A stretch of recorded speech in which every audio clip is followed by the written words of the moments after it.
মুখ ফিরিয়ে নিবে, যারা সতর্কতা থেকে মুখ ফিরিয়ে নিবে।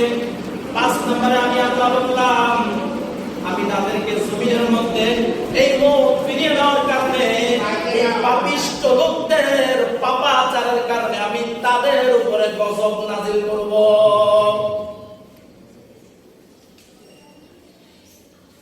ছয় নম্বরে আল্লাহ তাআলা বলেন,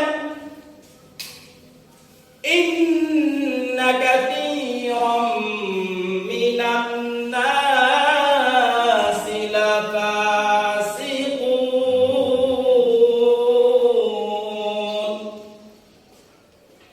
নিশ্চয় আপনি জেনে রাখেন, অধিকাংশ মানুষ জমিনের মধ্যে যারা রয়েছে, জমিনের মধ্যে অধিকাংশ যে মানুষগুলো রয়েছে, আপনি জেনে রাখেন এই মানুষগুলোর মধ্যে অধিকাংশ